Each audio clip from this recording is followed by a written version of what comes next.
New Thought Media Network. We are a global broadcast network of positive music, media, and entertainment, inspiring humanity's evolution along the journey of enlightenment and creating a world of love, peace, empowerment, and prosperity for all. New Thought Media Network. Positively inspiring.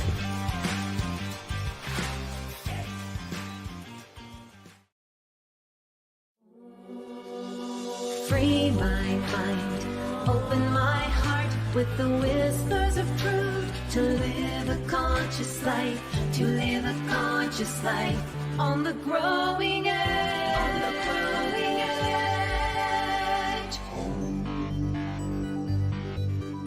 edge. And now, here's Allie.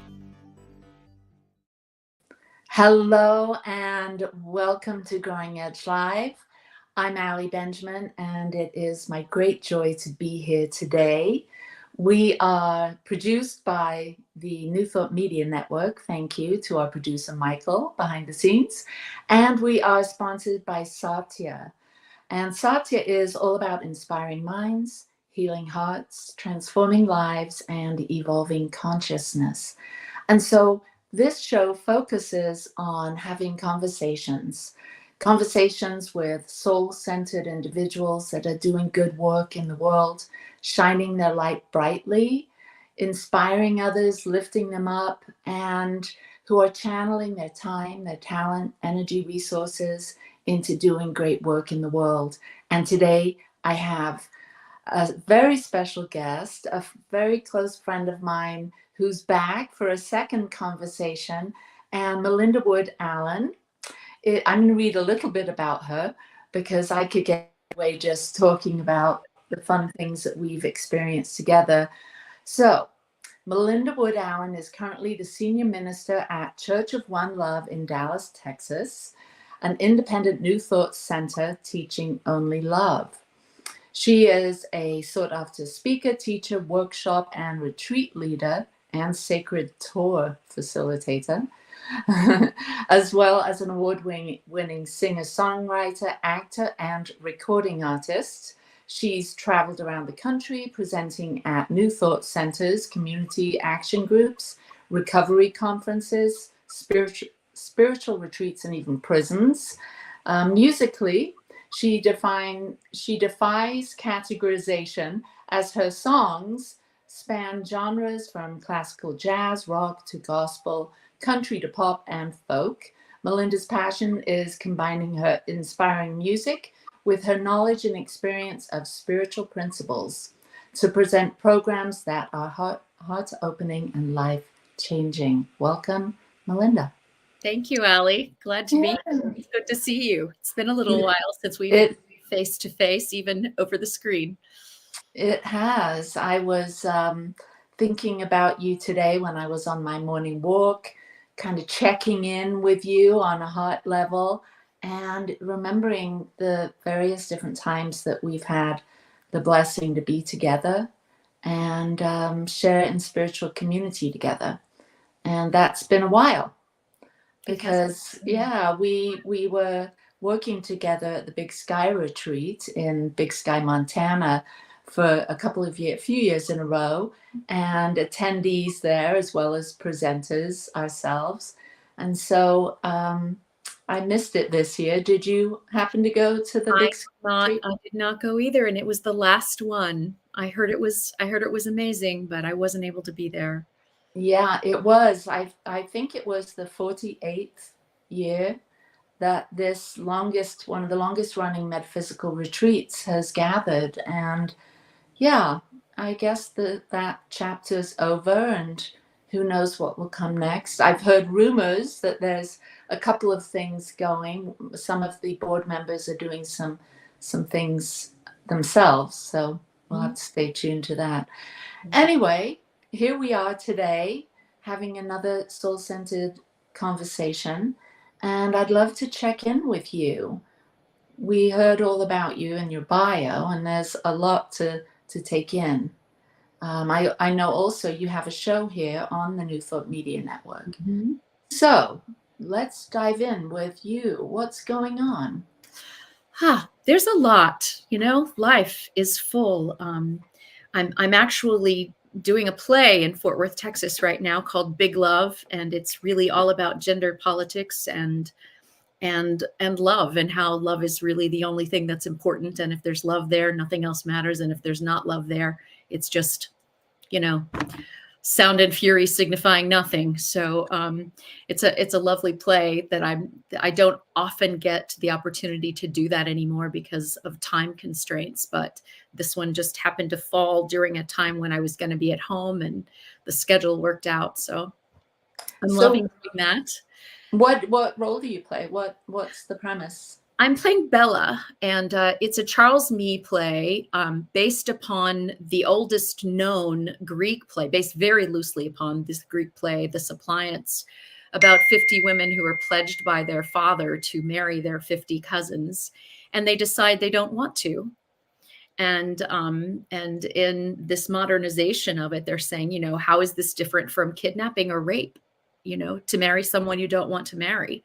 And it goes on from there as far as the gender politics, and it's kind of an absurdist play, and yet it's there's so much truth in it too. And Bella, the character that I play, is this Italian grandmother at this villa where the women, when they flee the wedding, come to seek refuge, and she sort of befriends the women and she's the one that gets to preach at the end. So, that was right up my alley, where she's the one that after all of the exposition and everybody gives their points of view. And it's very beautiful how all the different genders, different gender identities, different political people have their full say. So we get a clear picture of the whole thing, everybody's point of view, and we go, well, that sounds right. Well, that sounds right too. Well, that sounds right too. It gives you that idea of the complexity, but she comes in the end and says, okay, but if you can't reach out and embrace another, then what is life for? And if you are reaching out, embracing another, then it can't be wrong, no matter what, no matter who the other is. And so I'm getting the opportunity to preach on a theatrical stage instead of on an altar. So it's kind of a cool opportunity for me. Wow, that sounds amazing. And how big is the cast? It is 40 some odd people, but there are 9 main characters, and then there are all of the brides and grooms that come on in the last scene to play out the wedding and the melee that follows. Not to go too much into it. Oh, that sounds intriguing. We'll have to go and see that. For those, what city is it? It's in Fort Worth, Texas, at Hip Pocket Theater. Oh, beautiful. So that must take quite a bit of your time, staying in that groove. And is it music as well? It's not music. It's a straight play. And usually when I became a full-time minister, I said goodbye to I was usually doing 4 or 5 plays a year, usually musicals, but not always. And the time constraints of being in a 4-week rehearsal and a 6-week run with 5 or 6 shows a week is daunting. This particular theater happened, they only do 3 shows a week, which is helpful. And I wasn't in the original cast. Someone dropped out, and the artistic director of the theater called me and said, please, please, please. And I thought, well, I only have a week of rehearsal, which is somewhat terrifying, but which is also nice, because I don't know if I could have devoted 4 weeks to rehearsal, but I could devote a week to rehearsal and then go into the three show a week performances. So we run through the end of September. And like I say, it was unexpected, but it just happened to fit kind of right into the slot of my life. And when they asked me, I was, do I or don't I? But when I read the play, I went, oh yeah, I do. Yeah, I do. It kind of matches the theme of your sort of the church that it's one love, right? Definitely.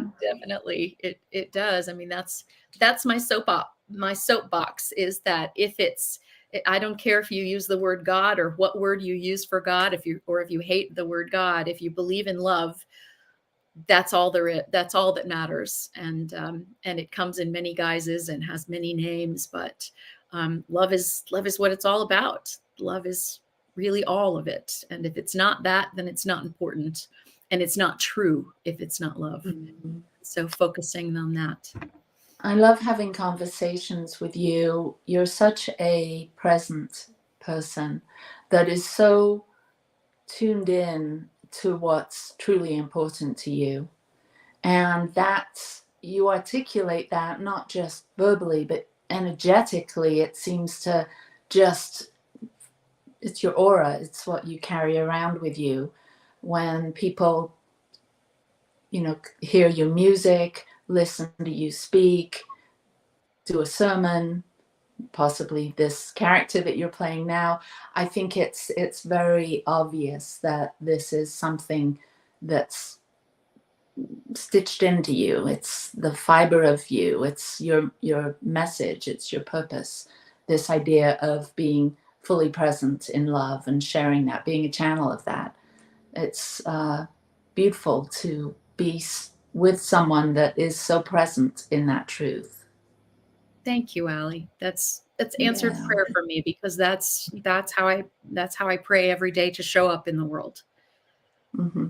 Pray every day to show up in the world. I see you. So what else is going on? You mentioned that you've been having a few things go on in your personal life, in your home. Yeah, my husband has been ill with kind of a mystery illness, and it kind of snuck up on us. When looking back, it's been about maybe 2.5 years. He fell one day for some reason, we don't know why, and then he got up and we dusted off and we went on, and then it kept happening.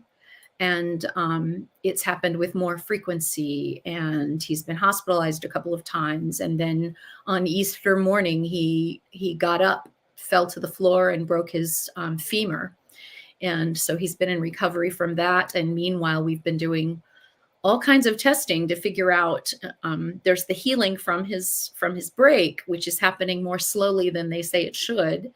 But there's that underlying question of, why did it happen in the first place? Why did this very strong, robust, marathon running man, I mean, Bob, he's just a huge presence physically and in every other way, suddenly start losing strength and getting feeble. And we have done testing, and we still don't know the answers. And for me, I think after the fall on Easter, I kind of went into, I watched myself, because I knew this is not productive, but I watched myself really go into fear mode and go, now, okay, we've got to figure this out. We got to know what it is so we can treat it, so we can get things back to how they're supposed to be. And I spent a few months in that mode of just, we've got to figure this out. We've got to figure this out. And gradually I've come to, it took me a couple of months to sort of wake up to myself again and go, you know what, it doesn't really matter how or why. We're going to figure that out, or we won't. But this is what life is presenting us with right now. And so how do we stay present to it? How do we stay grateful in it?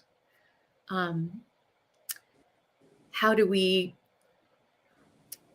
I'm trying to think of the words that I'm looking for, because there's a peace that we've both come to, not that we're happy with the way things are going, not that we don't want answers, but we've come to a peace of, okay, this is how life is right now. It may never return to what it was before. We don't know what it's going to be tomorrow, but today, what do we have today? What can we hold on to today? What can we love today? What can we be present to today? How can we appreciate each other and appreciate our bodies in the way that they are functioning for now? And of course, do what is indicated to make it better if we can, but not to dwell in some future place where it's going to be better, or dwell in the fear of what if it's not going to be better, but to be present in today, in the love that we have for each other, in the love that we have for our community, for our family, for the world. And it's a challenge. And what's happening for me, what I'm noticing, and I shout out from Michael Gott. I was had a long conversation with him this morning. He said to tell you hi, Allie. But one of the things he and I have been talking about in our weekly prayer calls is this being broken open and staying open, even though it's uncomfortable, but not refusing to retreat and distract and find ways to escape, but really trying to bravely be present to whatever degree we can with what's going on, which means that a lot of the time I'm just like this close to tears, but it's not. There's some grief, of course, there's some grief because I'm grieving how life used to be and how it's not right now. But it's not all grief. It truly is an open-heartedness in life right now that, I won't say I wouldn't like it to be another way, or that if I had been able to choose from a menu, I wouldn't have chosen differently. But I'm very aware that this is what's here for me. And I can either love it and be present to it or not. And I'm choosing to stay open to be present to it. And it's a daily challenge, but it's also its own reward in a lot of ways.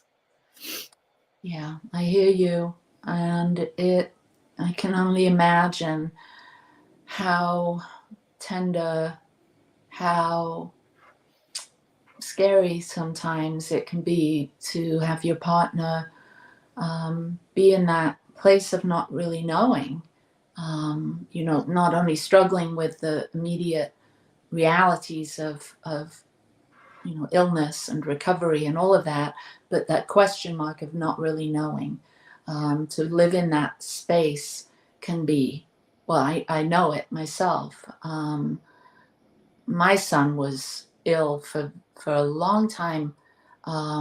We didn't know what was going on for 6 months, and to see someone in that place and try and find a comfort, zone in that discomfort.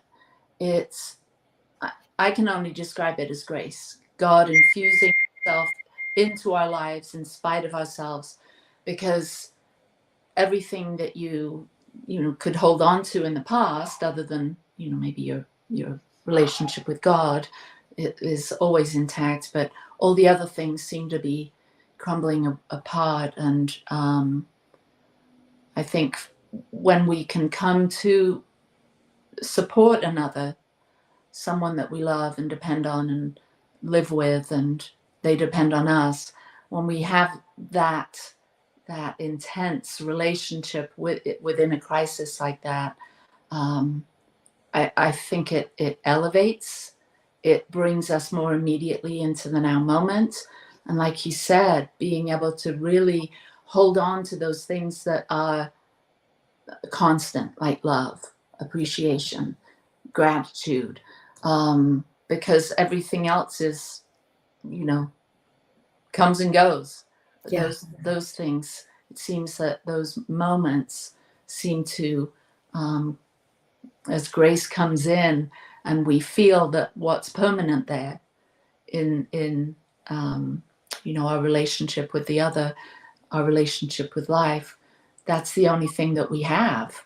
Yeah. And so it is a devastating time, but it's also a time of revelation. It's a time of really finding who we are at the core of ourselves and how we want to respond in the face of such challenges. Such a big opportunity for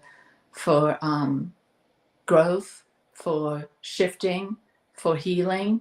So my heart goes out to both you and Bob. How's he doing? Is he? He's doing okay.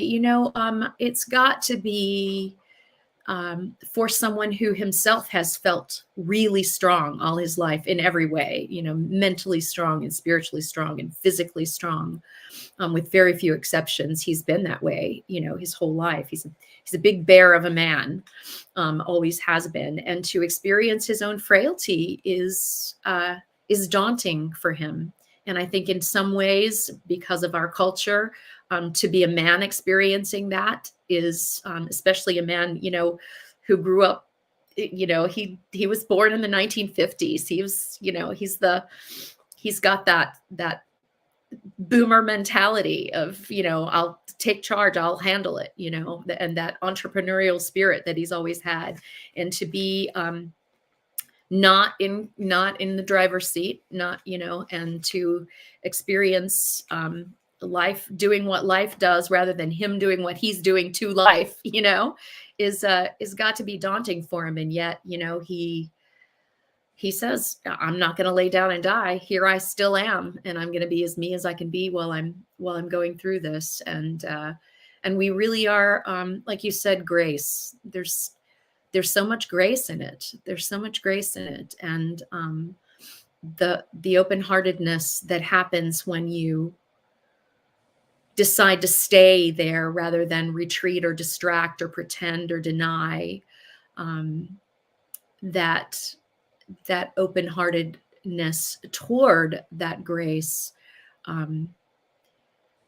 makes you very, very tender and receptive to all the beauty that there is in life. You can't be tender and receptive to the pain without also being tender and receptive to the miracles and the beauty. And so we're kind of living on that edge, that growing edge, and it's hard and it's lovely in its own way. You mentioned not distracting yourselves, and I'm kind of moving away from your specific, this, what's going on with you and Bob, but as you help others, as you minister, as you speak, as you teach, and you've talked in your bio, it talked about you in talking to recovery communities. I'm wondering, what can you speak a little bit to that?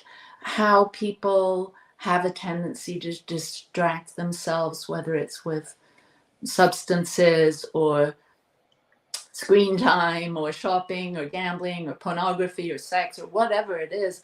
What have you found in your ministry and in speaking it to recovery individuals when it comes to things like you're experiencing, when it comes to big challenges, big shifts that people are going through? Can you talk a little bit about staying present and not distracting yourself and the grace that comes from that place?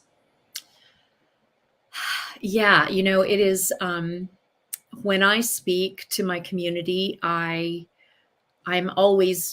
use me as an example because I'm the life that I know the best. And I've never been someone who can say, here's what you need to do.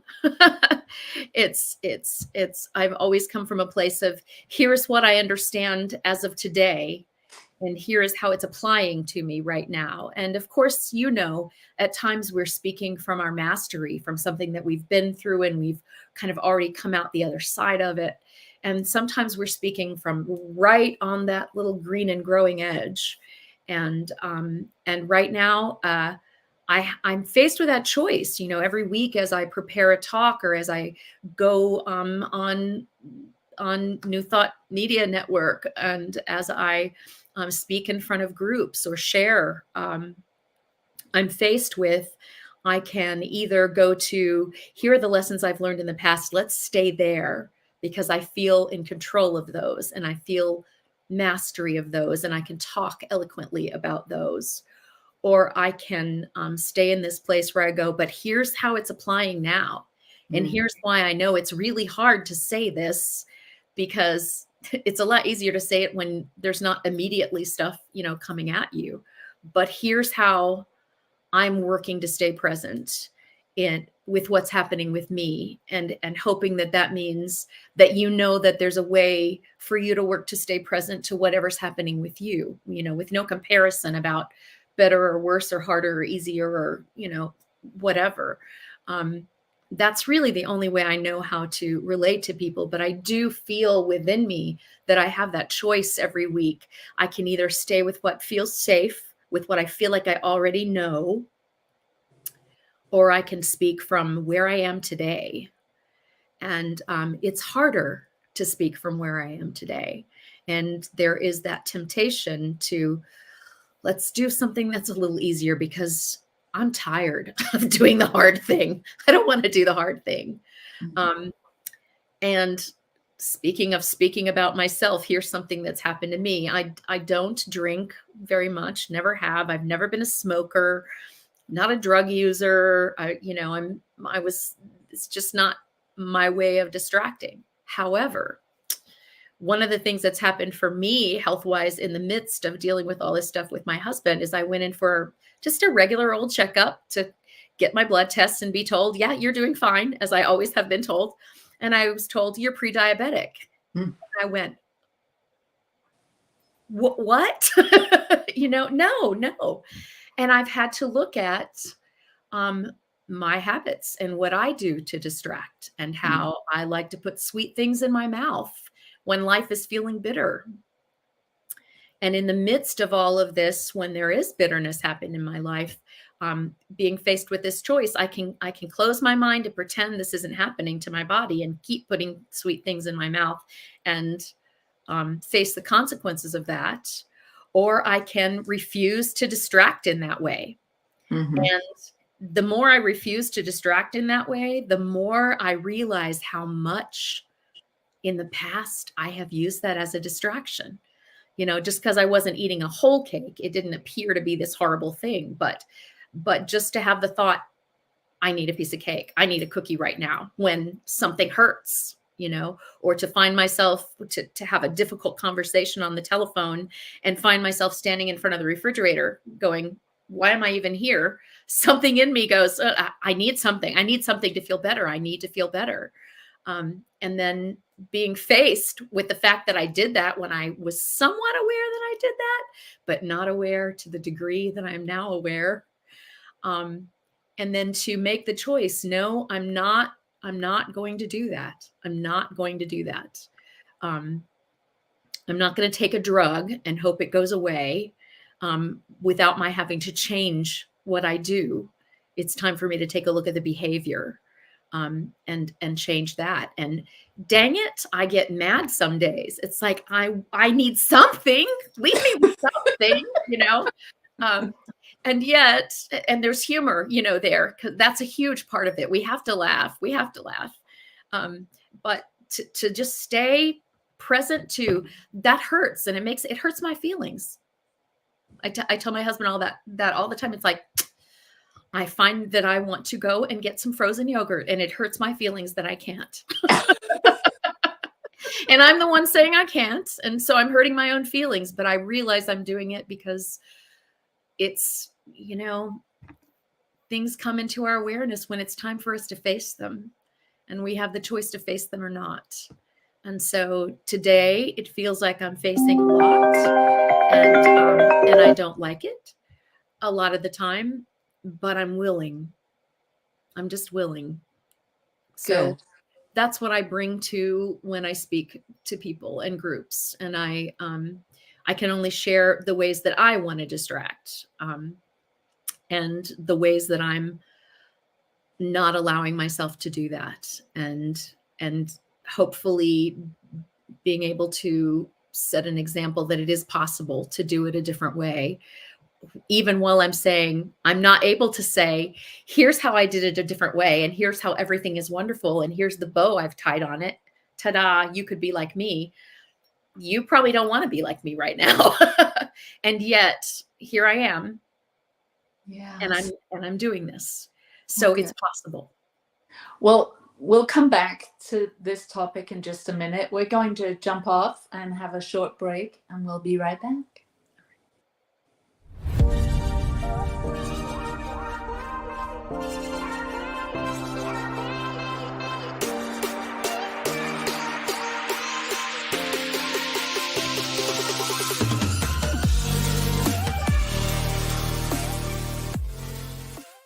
Please help us say thank you to our organizational sponsors, including the Hefferland Foundation, Affiliated New Thought Network, International New Thought Alliance, Science of Mind Archives and Library Foundation, Center for Spiritual Living Denver, Center for Spiritual Living Midtown, New Thought Philadelphia, Planned Happiness Institute, Summit Center for Spiritual Living, One Heart Retreats, Center for Spiritual Living on the Lake, Unity Kitchener, Unity Spiritual Center Ottawa, Om Center for Spiritual Living, Satya Center, Begin Within Ministries, Center for Spiritual Living North Jersey, Unity of Savannah, and the Center for Spiritual Living Seattle,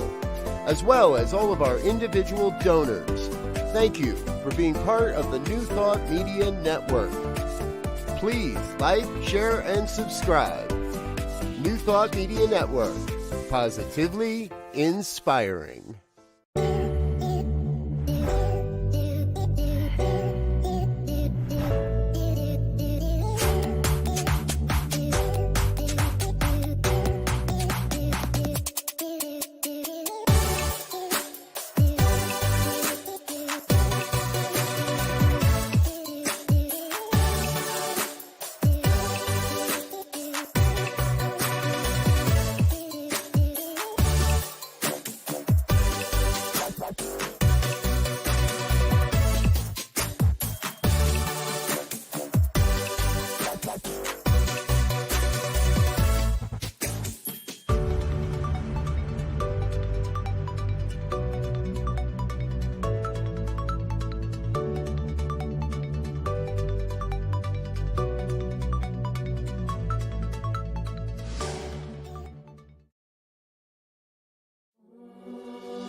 Free my mind, open my heart with the whispers of truth. To live a conscious life, to live a conscious life on the growing edge. On the growing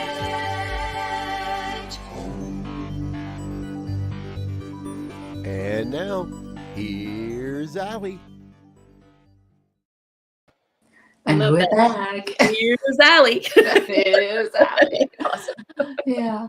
So I think this is such an important thing, this idea of distracting ourselves, especially with sweets. And you said, when I'm experiencing the bitterness or something, I had a tendency to go to something sweet.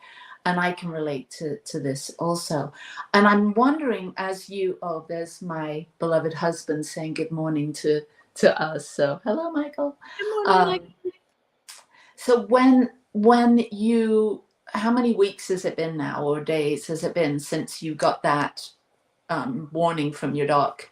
It was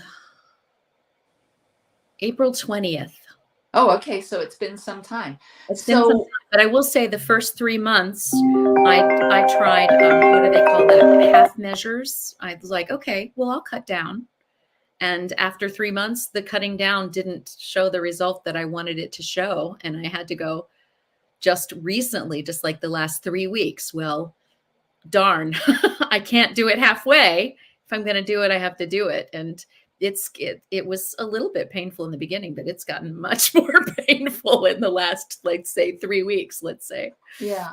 So when you're in that space of something's uncomfortable, maybe you don't even know what's causing you to be craving, but there's something going on and you find yourself in front of the fridge, or whatever it is, when you say, no, I'm not making that choice, I'm making the choice to not have something sweet, what happens? What is there some helpful revelations that you've had when you sit with that craving but don't satisfy the craving?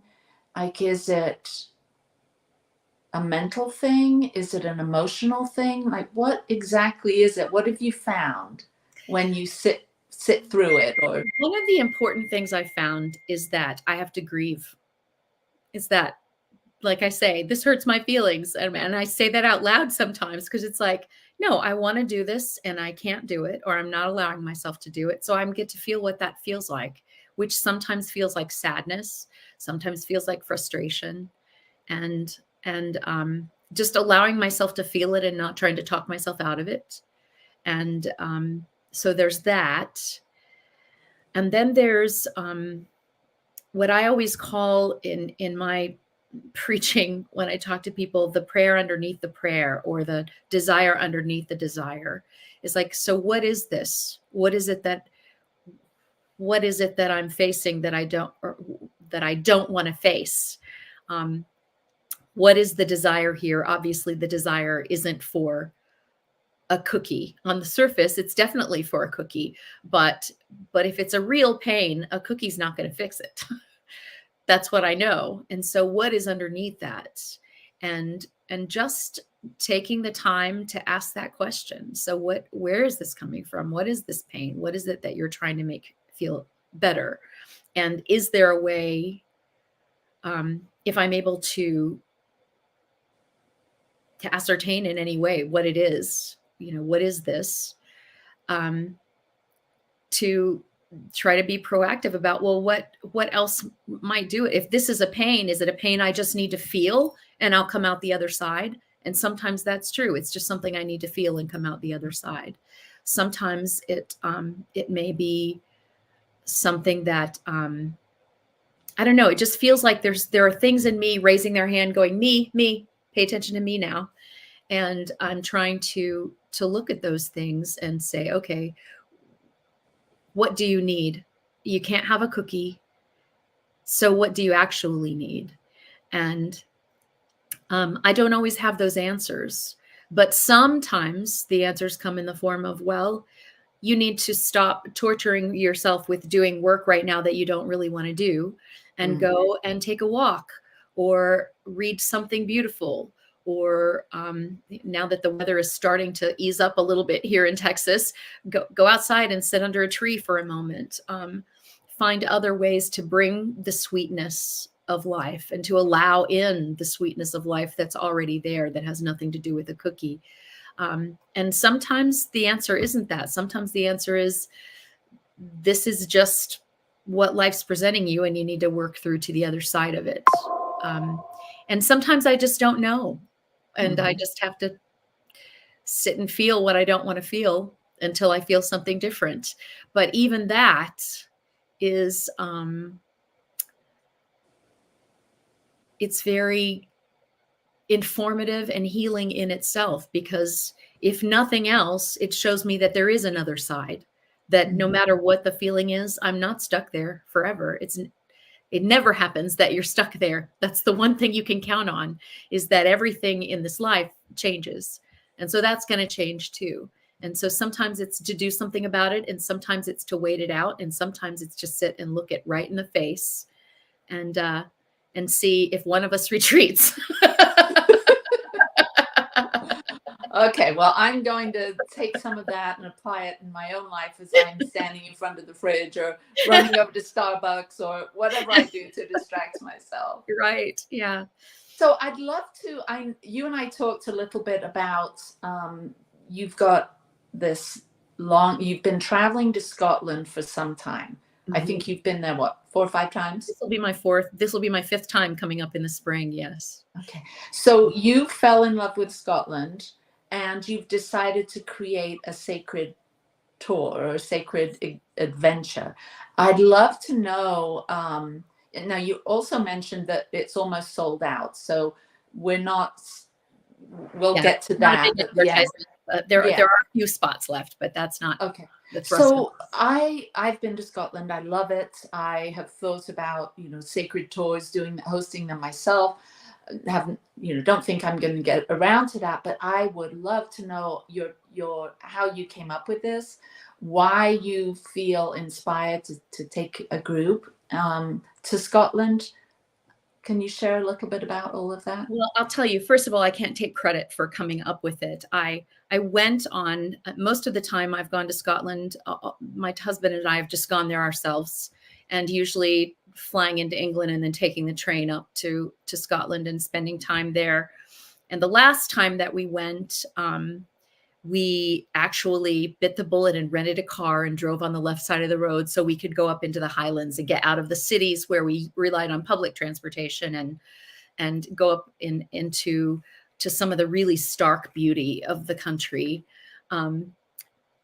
So my heart was just carried. The first time I got off the train in Edinburgh, having taken it from London, I don't know how to describe it other than that I got off the train and went, oh, it was like a feeling of complete recognition. Like I've been here before, like, oh, I'm home now. And I don't know how to describe that. And I know very little about my ancestral heritage. I was an adopted child. And I do know that I have a lot of British Isles, Scotland, and Ireland in me. But that was just something I wasn't prepared for. And every time I've gone back, the beauty of the place just takes my heart and just expands it and squeezes it at the same time. So the last time that we went, we decided, a friend of mine, Tom Kimmel, who's an amazing musician, led a tour. And he did it with he hosted a tour with Traceless Tours, and Bob and I went with him just because we love hanging around him, and we're like, we always like to go to Scotland, so let's do that. And it was going to some destinations we hadn't been to before, so we really enjoyed it. We enjoyed being with Tom. We enjoyed the music. Always, there's something about that traditional Celtic music that just gets in my heart. So it was a very musical tour, but also we went to cathedrals and we went to burial cairns and stone circles. And I just felt the sacred with me everywhere, whether it was sitting in a pub listening to music, or it was standing in a cathedral or in a circle of stones where people that we know very little about other than that they had a profound sense of the sacred and created, these places to have ritual and to be with one another and to celebrate what it meant to be human in life and in death. And just very moved by all of that. And then the Raven Sinclair, who is a direct descendant of the builder of Rosslyn Castle and Chapel, who is the owner of the tour company, said, you ought to think about hosting a tour sometime. And I turned to her and said, and if I do it, I want it to be a tour of sacred Scotland. This is what I want to focus our energy on, and maybe creating some ritual around some of these places, which we were kind of spontaneously doing as we were there anyway. And so the opportunity came up for me to do that. And Traceless Tours is her organization, and they're an eco tour company. They do a lot to make sure that we're leaving a place as good or better than we found it. Plus, a portion of everything that comes in there goes to the rewilding of Scotland, which is I passionately feel, about not just Scotland, but every place that we need to allow those wild places to be wild, and rewild them where we can. So I had this opportunity, and she offered it to me, and I just took it and ran. And because it just made my heart sing to think of taking these things that I have loved and that have had a profound effect on my life, the music and the landscape and the feeling of the history and the people, and to be able to share that with others. So that's really where it came from. And I was lucky as a child to be able to live in foreign places. I lived in 2 different cities in Germany for 5 years of my childhood, and all over the United States, not just in one place, and have been able to really reap the benefit of knowing a lot of different kinds of people and feeling their hearts to be the same, even as the way that they express their hearts tends to be just wildly variant. So I have a heart for that as well. So that's where this all came from. Wonderful. So your particular tour will be you and Raven and visiting sacred sites and music. Where does music come into this? Listening to traditional music pretty much every night. And the way Raven has the tour set up, sometimes we will have musicians come to us and give private concerts to us. Sometimes we will be going to concerts that are already set up. And sometimes we'll just be in pubs, which is the most magical, I think, of all, because we don't have anything like this in America, where people just live in a village and everybody knows who the musicians are. And they go, hey, let's get together and play. And they go stuff themselves in a corner booth and play their instruments with passion and wildness and heart. And everybody knows if you want to hear some music, just go, and you get to be a fly on the wall with these incredible musicians, not performing for you, but just doing what they love from the center of their hearts with wild abandon and great skill. It's just, you can tell I get very excited about it. It's just one of the most heart-opening things. I mean, music is a way of sharing that means more to me than anything. I was just born with music is breathing to me, and to be immersed in a culture that values it to that degree, and that makes it not where special people perform for other people who just have to listen, but where everyone is invited in this beautiful setting. It's just like nothing. It changes your life. I think if you have any heart for music at all, being in that environment will change your life. Yeah. And so there's music every night. Beautiful. Sacred sites every day, music every night. Wow. And how many people will go on your tour with you? It's a maximum of 24. So I think we have either 6 or 8 slots left. So it's a small enough tour that there will be a lot of bonding of the group itself. I'll be also giving a concert of my original music and some traditional music as well during the time that we're there, but mostly focusing on the music of Scotland, and just building relationship and connection with people who come from all parts of the country of America, coming together to explore Scotland. Yeah, it's such a beautiful part of the world.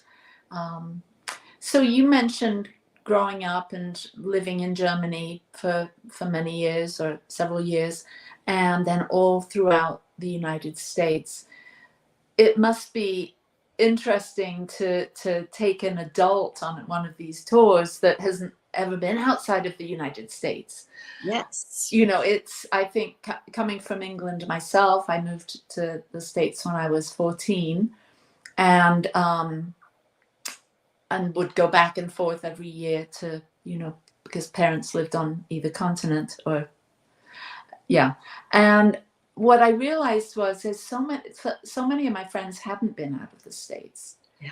And for years, my children, they'd gone to England a couple of times, but I feel like people don't really get a sense of how ancient some of our cultures are. Growing up in this country, we kind of get the idea that we're sort of the superpower, right? We know best. Yes. America's kind of on the leading edge of it all. Meanwhile, the rest of the world, the ancient world, whilst they too enjoy all things America, or some things America, they have a more grounded sense of long-term history. I absolutely agree. Even as a teenager living in Germany, I graduated from high school while I was in Germany. So I lived there when I was a young child, came back to the States, lived a few places, and then moved there again when I was 16 and spent 3.5 years there. Graduated from high school, started studying classical music there, and traveled the country doing that. I remember as a 16-year-old saying, I get America is a teenager, idealistic, really obnoxious in its we invented the world, we invented sex, we invented everything, we are the ones. Just like, we love our teenagers and we watch them go through that process and we go, and you'll grow and you'll learn. And Europe is kind of like, yes, we too have been there, and we have grown and we have learned, and y'all do your thing and you're welcome here. And then when you go home to your malls, we'll be here, sitting and drinking tea in a tea shop, maybe out of a mug, out of a cup that is older than your entire civilization.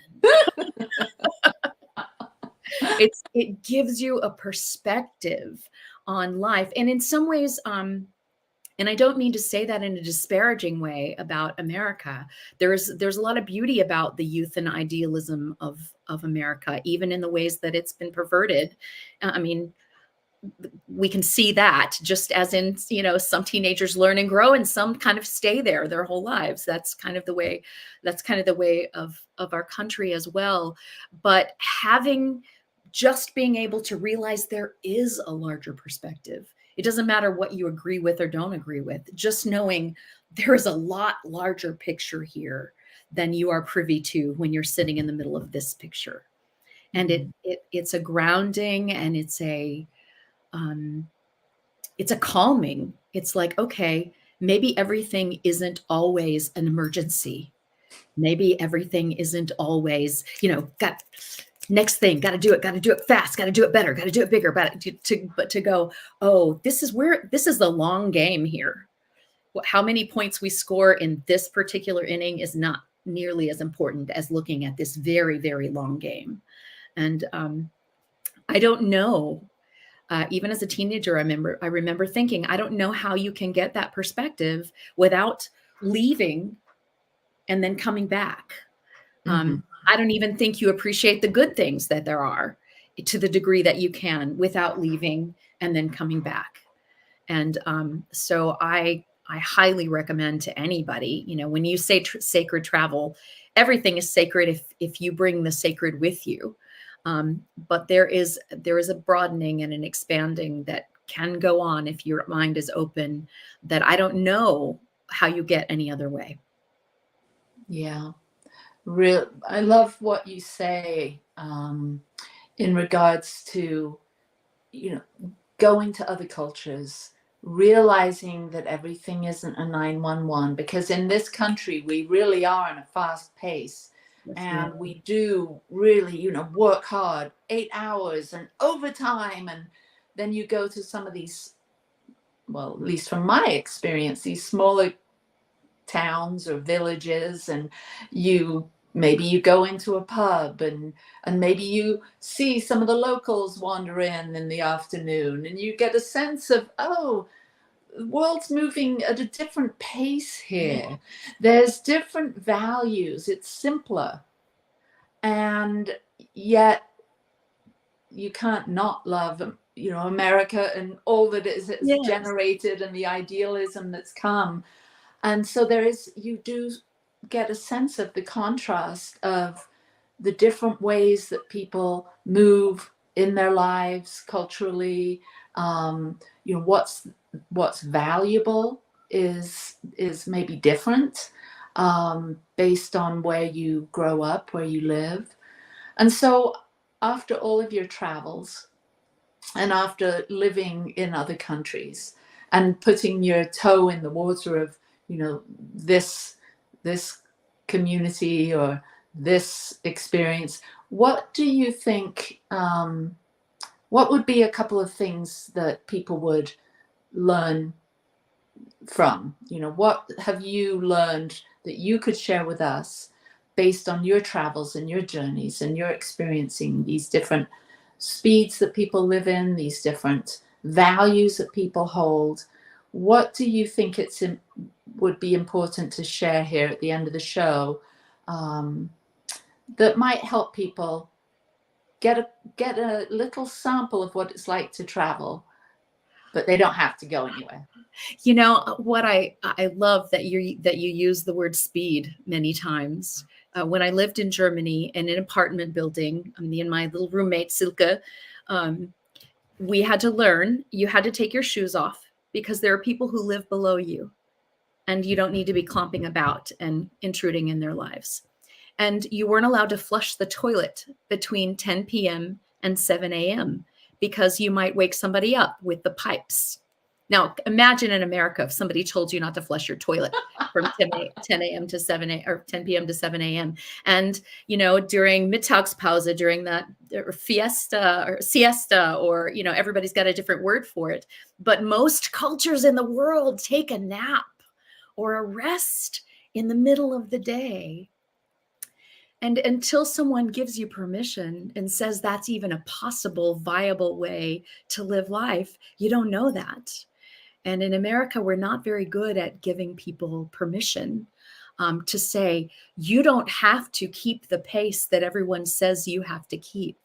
You get to keep the pace that your heart tells you you can keep. Mm-hmm. And so if nothing else, it's about exposing yourself to other possibilities so that you can begin to ask yourself the question, am I living this life with these values because they were given to me? Or is this what I choose? And what does my heart say about the pace that I want to keep? What does, not what everyone else says is de rigueur and has to be done, but what does my heart say about how I want to get up this morning and how I want to spend the next hour and the hour after that? And I don't have to justify it to anybody. I don't know if that was helpful or really what you were asking, but that was what was on my heart to say, is this permission giving, just looking around and going, even if you don't go to another place, knowing there is another way to live. There are many other ways to live, and they're all viable and they're all valuable. And you get to ask yourself, how do I want to live? Beautiful.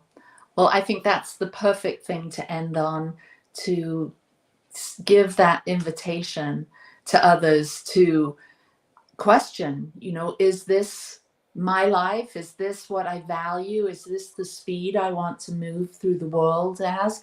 What am I doing, and how does it impact those around me? That's kind of what I'm hearing from this wisdom. Yeah. Well, thank you, Melinda, again for being a guest on Growing Edge Live. It's been lovely to deepen into this heartfelt conversation about travel and different perspectives, different speeds, and lots of love and blessings to you and Bob, and lots of healing prayers. Thank you, Allie. Thanks for asking me. It's been lovely. Wonderful. Well, thank you everyone for being here today on Growing Edge Live.